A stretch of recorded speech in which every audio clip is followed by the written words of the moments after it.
you'll see the figures. The most amazing thing about it, though, is if you view it from the air, it looks as though someone has stamped the pattern literally into the crop in a downward pattern, if that makes sense. Yeah. If you got a stamp with that pattern on it and pushed it straight down, vertically down, then that's the pattern that you would get. However, if you go down the crop circle itself, down to the fields themselves are rolling and pitching.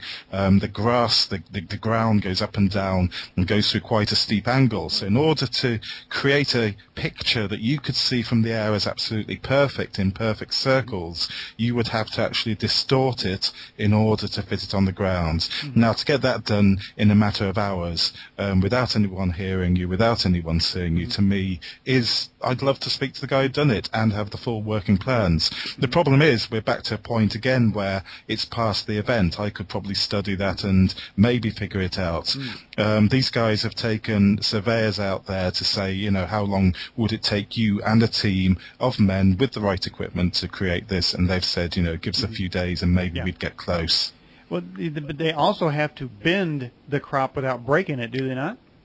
Absolutely. This is another thing. Now, what people don't kind of realize about the crop circle phenomenon is, I know quite a lot of guys involved in this, high-up scientists, if you like, who have some very interesting positions with respect to the work they do in the public face, who are spending a lot of time researching the crop circle phenomenon because of the implications that it has with respect to energy, with respect to how we perceive energy and how we manipulate energy on a conscious level.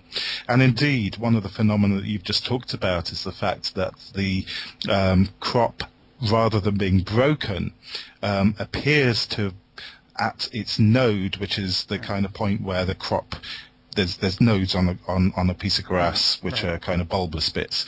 At these points, the water inside seems to have heated to a tremendous temperature very, very quickly, something like you might get in a microwave oven, exploded the nodule itself, and which has allowed the corn to bend rather than be broken.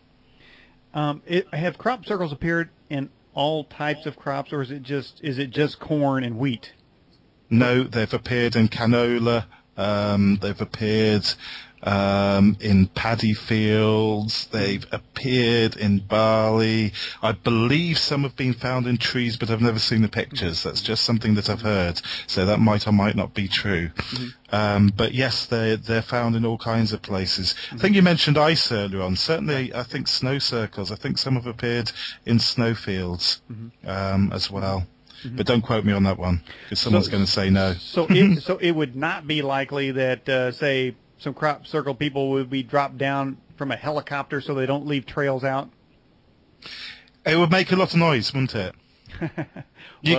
You couldn't miss a helicopter. And you couldn't miss the problem with helicopters is they do like to see where they're going, and guys dropping out of them also like to see where they're going. I guess you could go down to Aldi or go down to your local supermarket to get yourself a load of pastry cutters, and maybe drop down on the end of ropes from helicopters and really carefully kind of like a bit of a work. Turn these circles out. I don't know. It would take a while to do, but it would be impressive. Yeah, make good TV, wouldn't it? Good TV. Well, they could have, obviously have helicopters with stealth mode, and they would, neutralize the sound. Hey, we have this question from the live chat. Have you?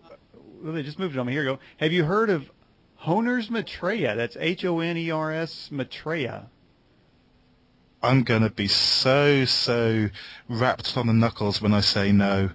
Okay. Hey, ask the guy first of all what it is and why he's asked, because obviously there's a relevance to what we're talking about on here. Yeah. And I'm just trying to grasp. You know how you have stuff that floats around at the back of your head. Yeah, I'm just wondering if Maitreya was Johnny Cash's middle name. Hey, we have this question here. Wait a minute. What did I just say? Anyway, hey, earlier we were talking about groups using circles. Obviously, witches use circles, warlocks, whatnot, Masons. Who's ever building of course, the crop circles, and then who's ever built the stone orifices, the stone circles. But Christians also use a circle too, don't they? Don't Christians hold hands and pray in a circle? Absolutely. Have they figured something out about circles? Yes. What's Essentially, everyone loves conspiracy. Conspiracy happens all the time. All conspiracy at the end of the day is one person wanting to do something without someone else knowing. We do it. We kind of have surprise birthday parties for each other, all kinds of different reasons for conspiring. And one of the essential conspiracies is government. How do you govern a group of people? How do you essentially make people believe and do what you want them to do? You're the ruler of a country, of a group of people. How are you going to do it? Well, the best way is to essentially use religion. Religion's absolutely brilliant for that. But you also need to know some mechanics, some early science. And what early scientists figured out, we're going back to the time of these ancient monuments, was that if you create a circle, you create naturally a standing wave which is a tone. And that standing wave is a pattern of energy that is resident within the circle by creating it in a particular dimension. And that standing wave affects the way we think. It affects the way we believe. It takes us into alternate states of consciousness, which therefore allows you, as a ruler, if you like, to effectively put out what you need your people, for want of a better way of putting it, to do, which is absolutely brilliant for anyone who wants to organize a group of people running a country, if they want to organize religion, all this sort of stuff. Yeah. So this knowledge I'm cutting it into a nutshell because of the time that we've got.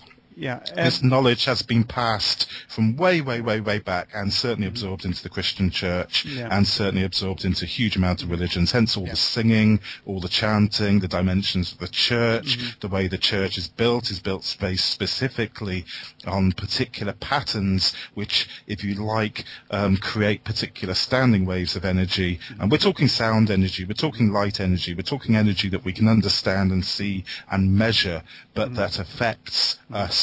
And that when you put this energy into someone, if you like, in terms of subjecting them to it, and then if you measure the brain waves, for example, you get particular brain waves that pop up as a result of this energy. Our right and left hemispheres all kind of balance out really nicely, and we enter a semi-trance state.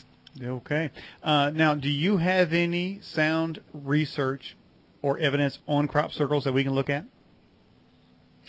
Not on the internet at the moment, no. The stuff that I'm busy writing at the moment, I'm trying to publish little bits of it as articles. Certainly, there is research out there. I can point you off in various directions to people. The problem with research is that most researchers, well, we all kind of like to give it away in books, which isn't so much giving it away, really. I guess we all want to find a way of kind of living. But necessarily, you can probably trace. Now, I'm just trying to think where there is on the internet. If you go and look for pyramids are a great example. Yeah. Yeah. No, we can do some net search. I just want to know if you specifically yourself, because we're talking about you. Hey, but listen, I want to talk about something in your bio, which is on our website, and it says that you challenge the accepted truth of our ancestors and demonstrate that there may have been an elder human race that had an intricate knowledge of the dynamics of interdimensional existence. First of all, what is the accepted truth of human ancestry? I guess we perceive history in terms of caveman going, ugh. Yeah. Us guys kind of being these super technological guys who can get to the moon and kind of create these kind of television things where we can see pictures of each other over computers over vast amount of distances. And that somewhere in between there's this nice equal curve that we somehow get from A to B by creating and finding out